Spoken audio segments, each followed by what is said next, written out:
Welcome back, everybody. It's Stoner Jesus Show. On Skype, we have Scott Horton from scotthorton.org and Scott Horton Show, or Scott Horton, yeah, Scott Horton Show on Twitter. Scott, how's it going? I'm doing good. How are you? Thanks for having me.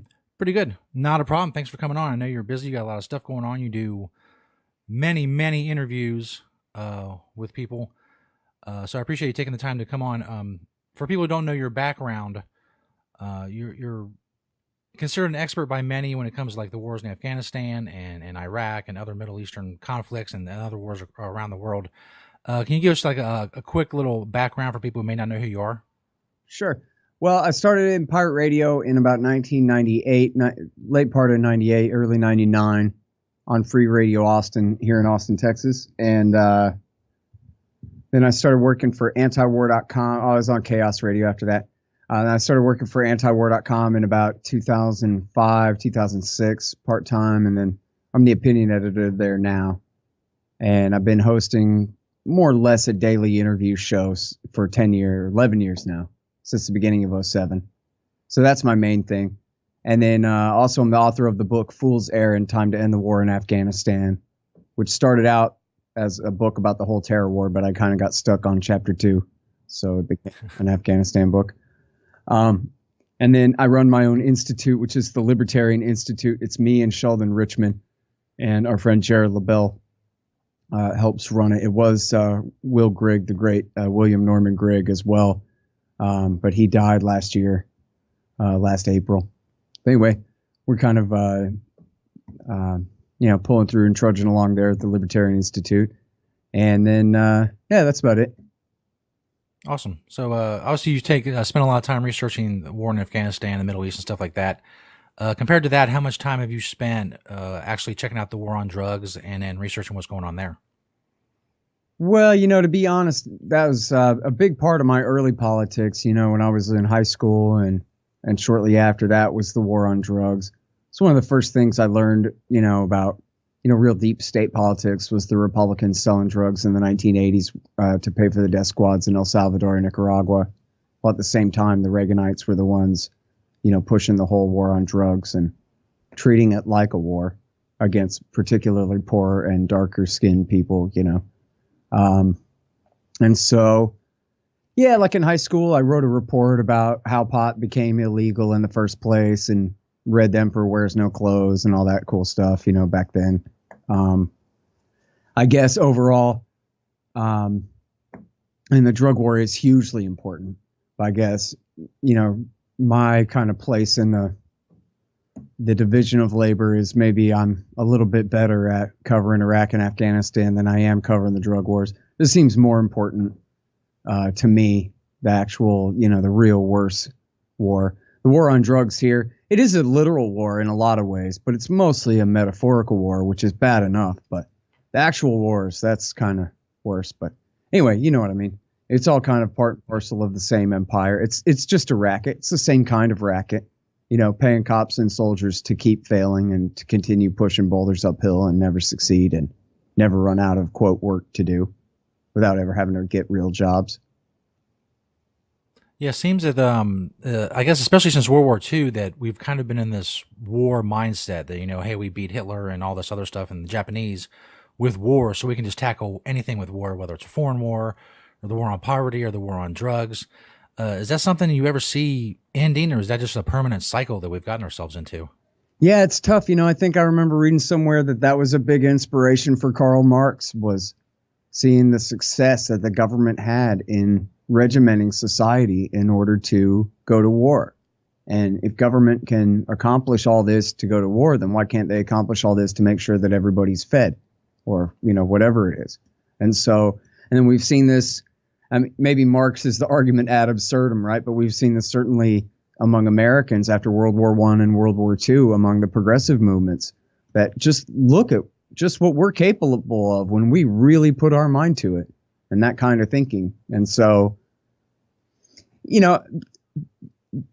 part of what's really, unfortunate about that is all the terrible failures of the military in whether it's in World War II or the war on terror or anything else, they all get papered over because no one wants to talk bad about the soldiers or whatever. Right. So if a government program like Housing and Urban Development or the Federal Reserve Board or anything else is doing a bad job, it's pretty much no problem to criticize them for it, you know. But criticizing heroic cops and selfless golden idol soldiers by criticizing the policies that they are sent to implement, it's not really criticizing them necessarily, but that's the way people take it. And so you look at all the ridiculous blunders of World War II and all the war crimes, all the deliberate and all that accidental so-called collateral damage and all the rest of that. Never mind all that. What's important is look at how many ships they were able to put to float in only 8 weeks, man. It's unreal, isn't it? Aren't you impressed? And then so that kind of organizational success or whatever becomes the model for, you know, big dreamers about just think of what I could make government do if it was under my control and influence.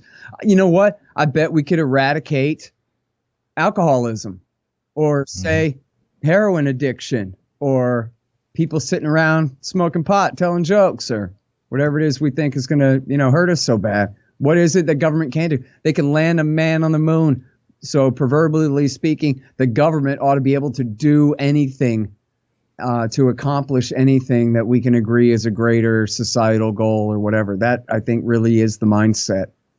And and it's too bad. Yeah, World War II is the worst example because it's the worst thing that ever happened that Americans love the best. It's really the foundational myth of the modern American empire. You know, George Washington and Abraham Lincoln eat your heart out. It's FDR is the real founder of modern America. And so, you know, the idea is with only an enlightened and inspired enough president and a compliant Congress, we can remake the world for the better, just like Harware. What a great dream for a bunch of liberals to have at everybody else's expense, of course. You know? Yeah. We're definitely still waiting for all that to come to fruition. Right. By the way, for anybody who's looking for like a background on the drug war, I don't know if you've checked out these podcasts over at Mises Institute. They have a podcast called Historical Controversies that's done quite a few episodes on the drug war. So if anybody's looking for more in-depth stuff, they can check that out. Have you checked those out? Oh, that must be Scott Thornton, huh? It's Chris Calton. Oh, okay. Yeah. Yeah, they did like 3 or 4 going back to the 19th century. Yeah, I'll definitely check that out. Yeah, that goes back in like you know, the original, you know, opium wars and you know, the prohibition of opium and heroin, how it led to alcohol and cannabis. It's really interesting stuff. Mm-hmm. What do you think about the go ahead. The strange career of marijuana, and it was about how basically, well, the only people who smoke it are blacks and Mexicans, and they're unwanted labor surplus in the Great Depression. So let's just round them up and call it pot. You know, it was like just an excuse. And then of course there's the hemp farmers were competition for the loggers and the paper mills and their DuPont chemical and all the different petroleum products and whatever. But mostly it started out, you know, basically working class schlubs who, you know, had not much. I guess it didn't take much political power to get local sheriffs and state officials to consider smoking pot a crime just because it was almost entirely blacks and Mexicans who smoked it. Yeah. It was just. Yeah, it's interesting. You go back and look at, you know, the quotes from Henry Anslinger that you can Google about. It was just really blatantly racist foundation that we needed to stop this plant. That really wasn't all that prevalent as far as use goes, especially not compared to today. It's a really crazy history. Yep. I mean, think about how many people's lives have been ruined just by the war on pot. And, you know, even today, when you talk about legalizing pot or get into those issues, I mean, and people have done a lot of great work on this, but it's made to where it almost sounds like it's silly and trivial or something. Because, in fact, smoking a joint is trivial. It doesn't mean anything. It doesn't change anything. It doesn't hurt anyone. It doesn't do anything. But so then it makes the issue seem somehow ridiculous when you're talking about people going to jail, people being fined, people having their families broken apart, kids in foster care. You know, I mean, in the worst cases, things get out of control, man. People can't, you know, pay their fines or they get caught with, you know, 1 gram too much in quantity in the trunk of their car or whatever it is, and their lives are ruined. And especially going back in time where you had people going to jail for decades just for pot possession, not even dealing, but there were people who certainly, especially in the past, got the severest of sentences for a roach in an ashtray or this kind of thing. Or you look at all the people who are on probation or parole for some non-crime, and then they get revoked because of a joint in their ashtray, and then they end up having to go back to prison, over some nonsense when they're trying to get their life together. It's incalculable. It's like that time that George Bush invaded Iraq and just ruined everything and killed everybody, and just what a horrible unforced error. What a horrible thing. Not that he did it accidentally. It was a premeditated murder plot. But I just mean, what a horrible thing to not have to happen at all. For it to not have to be this way at all. And yet it is. It's just insane. I mean, where this is one of the biggest crimes prosecuted in America is possession of pot. Where there's, hundreds of thousands of cases a year? Or millions or something of cases a year of people busted smoking a joint or with some personal amount in possession, while they're traveling or in their house or something. It's crazy. And we call ourselves a free society. It's the same thing with the IRS. You're telling me it's a crime to earn money? It's a crime that I have to confess to in violation of my Fifth Amendment rights. It's a crime to earn. I have to confess to it. And then you're going to fine me based on how successful I was at earning money. Then we're going to call ourselves a free society without just laughing ourselves and each other right off the face of the earth. You call yourself free when earning money is a crime. When it's interesting. Is a crime, or selling a joint to somebody else. It's insane. Who cooked up that slogan in the first place? What does freedom have to do with living here? Yeah.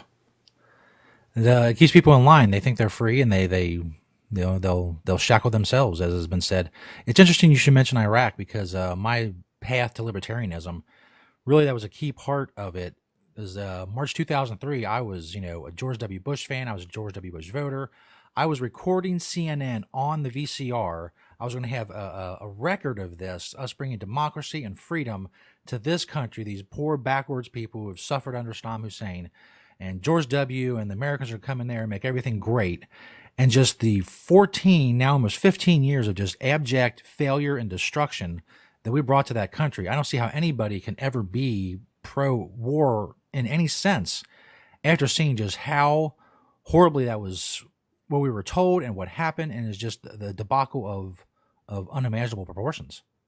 Yeah, well, I'm glad that you're, big enough that you fessed up to it. I think a lot of people prefer to pretend that wasn't them, it was somebody else, or whatever it is. But yeah, I think there's a huge reckoning there. And, this is, I think, one reason for the, sort of pseudo success of the book. Everybody seems to like it so far. It's done pretty well. And it's not so much that people are that interested in Afghanistan, although I don't want to sell them short. Maybe they are, and I hope they are. It's really important. But chapter 1 is, 100 pages or so, or I don't know what it is, 75 pages or something, on how this is all Jimmy Carter and Ronald Reagan and George Bush and Bill Clinton's fault. Never even mind George W. Bush. These men, the previous administrations, were the ones who backed the terrorists and then backstabbed them and did nothing to then protect us from the enemies that they had created for us, leading to the September 11th attack. America started it. It was Carter and Reagan that created the terrorists. It was Bush Sr. that backstabbed them by occupying Saudi Arabia in order to attack Iraq in 1990-91. And it was Bill Clinton who agreed to keep our forces there for 8 years in the policy of dual containment of Iraq and Iran, and constantly bombing Iraq from Saudi Arabia for 8 years straight. And then, of course, support for Israel. That was why they attacked us. I'm not saying it's okay. I'm just saying that was their motivation. It wasn't because Islam makes them hate freedom. It's because Bill Clinton and his predecessors make them hate the U.S. government. Sort of like we hate the U.S. government for all the things that it does to us. That was why they did it. And then George Bush said, oh, no, they hate us only because of our innocence. And in fact, the better we are, the more they hate us. So we have no choice but to just wage war from now on. Oh, and by the way, they is to be defined as broadly as possible, not the group of 400 or so men that launched this desperate Hail Mary attack on us. But we're just going to define that to mean any regime in the region that we don't like, none of which back Al-Qaeda except our allies, Saudi Arabia. Anyway, I'm sorry, I forgot how I started that. Yes, it's interesting that the way that the kind of the dual hammer of we're going to use war to bring freedom, whether it's, you know, a foreign war or it's the war on drugs. 'Cause the war on drugs is supposed to bring people freedom from drugs and clean up the neighborhoods and stop the violence and all that stuff. And it's not produced any of that. Come to more current events. I don't know how much you've looked into this, but Jeff Sessions the other day rescinded the Cole memo, basically unleashing the U.S. attorneys to do whatever they feel at their discretion when it comes to marijuana in states where it's legal. Mm-hmm. Have you ever been looking into that, and what are your thoughts on what Sessions said and did? Not very much. In fact, I guess I would turn it around and ask you whether the consensus is that we're to expect the U.S. attorneys to now go crazy and start prosecuting people who have been obeying state law and getting along, or whether this is really kind of a mountain out of a molehill that he signed. He rescinded that previous guidance, but he didn't really replace it with instructions to prosecute. So, the first thing you notice is that it definitely could have been much worse. I mean, he could have directed them in a certain way. The cannabis community at first was, all a Twitter, I guess, to borrow a phrase, because we've been expecting for almost a year for Jeff Sessions to do something. Yeah, he's very clear about he hates marijuana. He thinks people that smoke marijuana suck. He doesn't want it in his country or whatever. But now I think a lot of people have pulled back to a position of one. It could have been worse, and most U.S. attorneys have come out and said they're going to leave things the way they are. There's been others that have said, this is a return to the rule of law, and we're going to do it on a case-by-case basis. They're going to attack their cronies' business competition is what they're going to do, right? Yeah. Going to leave it like it is, where it's half legal, half illegal, and then they can just, like heroin in Afghanistan, it just becomes a political football. Everybody's got to pay their bribes to stay on the good side of these guys. Yeah, and another interesting thing that's happening, I don't know how far it'll go. It may just be an initial thing, but it's caused a lot of people in Congress, a lot of lawmakers in Congress, kind of get off the fence as far as saying, we need to keep, like the middle ground here, and moving more towards the camp of Congress needs to do something about this. Whether or not they will, I don't have any faith in that at all. I think they'll talk about it for a couple weeks, and then things will go back to the way they were. But for most people now, the ball seems to be in Congress's court, and Congress needs to repeal federal prohibition, get it off the Controlled Substances Act, take it out of the schedules. Whether or not that'll happen, I'm extremely doubtful, but I guess you got to hope at this point that the government will give you a tiny bit of the freedom back that they've taken for so long. They'll hoard it and take it for years, and then give you a little bit back and pat themselves on the back and say, we've really helped you out of a jam here. Yeah. Well, and if they ever do legalize it all, it's only because they're going to decide that they can make more money being bribed by the pot industry than by the jail industry or whatever it is. That's the only calculation that they really have to make, is what's in it for them, Yeah, it's really a shame that, we've gotten to a point where it's, and I've said this for quite a while now, that we're going to get legalization of some form, and it's going to be restricted and heavily regulated and heavily taxed. But we're all going to say, oh, well, it's better than prohibition, so that's great, when it didn't have to be this way at all. It could have been something much different, but now we're at the point where, well, the government has to ride in and save us from the very problem that they began by making it illegal in the first place. When they keep the taxes high, they keep the markets black anyway.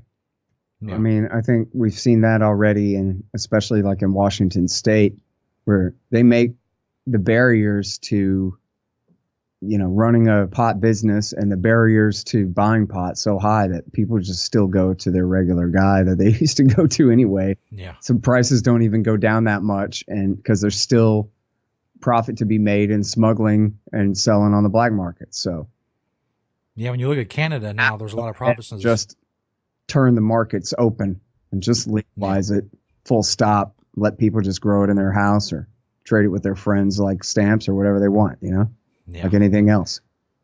Yeah, you look at Canada now, they're talking about a lot of sales between private consenting adults, nobody else's damn business. I know a communist, we'll never see that. A libertarian based on that. Somebody said, do you approve of capitalistic acts between consenting adults? And he said, I guess I do. I guess he had to think about it for a while. So yeah, so take that, especially all like socialist leaning pot smokers out there. Hey, if somebody wants to sell pot and somebody wants to buy some, never mind that we're talking about pot here. Isn't that a perfectly none of your business transaction, no matter what it is that they're buying and selling? Isn't that the deal? As long as there's no forced theft or fraud, that how could it be somebody's business, you know? It's always struck me, and you look at a guy like Bernie Sanders, a lot of his supporters are pot smokers, and they also believe that the government should be involved in all this other stuff, but they've seen how the government's involved with marijuana and how badly that's gone, and how they jump from that to, hey, but the government should control the economy and things like that. I've never understood. No, I mean, it's easy to be cynical. It's easy for me actually to rationalize and justify why any leftist would be a leftist just based on who right wingers are, and thinking, well, I guess I must be on the left then, and vice versa too. I can see why any right winger would say, these clowns, I mean, clearly I'm on the right, and now it's just a matter of finding my place on the right or whatever. I can absolutely forgive why people would see whichever of the two sides as worse than the other, because they are both worse than each other in a lot of ways, you know. Terrible. So I can see why, but I also got to wonder, like you, about the cognitive dissonance there. That, like, I hate cops, can't stand bureaucrats. I look at how unfair they treat everybody all the time. Yeah, if only all the property was owned and controlled by them. Yeah. The cops and the doctors and the landlords and the offices and the office bosses were all the same guys. You know, once this is all consolidated, then we'll be free.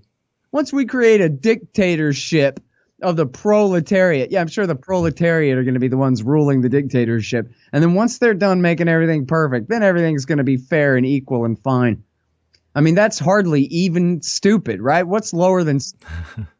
It's just, I don't know. Yeah, make sure they have all the guns. Yeah, my wife is from the Soviet Union. And in the Soviet Union, yeah, no, really, the government owns your house. And the government is the doctor. And that means that if the government doesn't like you anymore, guess what? You don't have a place to live. And you don't have any health care. There's no division here. It's one office, the local Communist Party. And they decide. And in fact, in her case, not to get too specific, but once they made it clear that they were taking advantage of the loopholes because the Soviet Union was allowing Jewish emigration at the time in certain quotas or whatever, certain amounts. Once they made it clear that that was what they wanted to do, man, the hammer came down on everything else. They were punishing every other way. The education, housing, the food allowances and whatever. I mean, everything, because they controlled everything. That's why it's called totalitarianism. And this is what people think would be better than having rich, evil, greedy capitalists, you know, wasting money on yachts. I would rather have rich, evil capitalists wasting money on yachts and then reinvesting the rest of their money in, you know, capital and, you know, in production of goods and services people need, instead of living in desperate poverty at the whim of a cop. You imagine literally your doctor is a cop or works for the cops.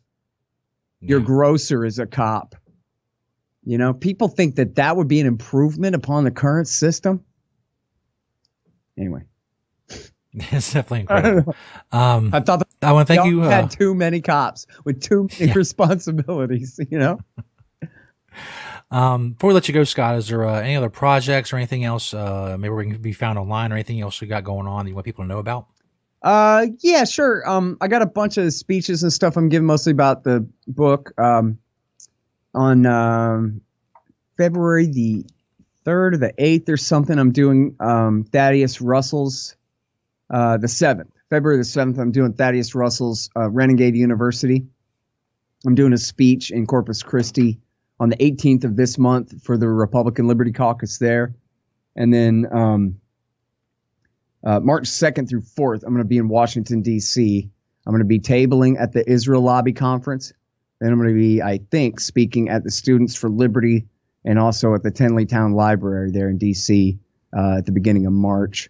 And I'll have more stuff like that on my website if anybody wants to check that out. I'll be giving talks mostly about the book, I guess. Awesome. By the way, you'll love it. It's called Fool's Errand: Time to End the War in Afghanistan. And Ron Paul and Daniel Ellsberg think it's good. So. Awesome. So ScottHorton.org, Scott Horton Show on Twitter. Scott, thanks for coming on. And if you got anything you want to promote or let us know about, just let us know. We'll have you back on. Yeah, sure thing. I guess one last thing would just be make sure and read everything Jason Ditz writes at antiwar.com every day. And then I pick out all the viewpoints for you there, too, if you want to know what's going on in foreign policy. Awesome. Sounds good. Thanks, Scott. All right. Thank you very much for having All right. No problem. Have a good one. Scott Horton, scotthorton.org, Scott Horton Show on Twitter. The book's Fool's Errand. Go check it out.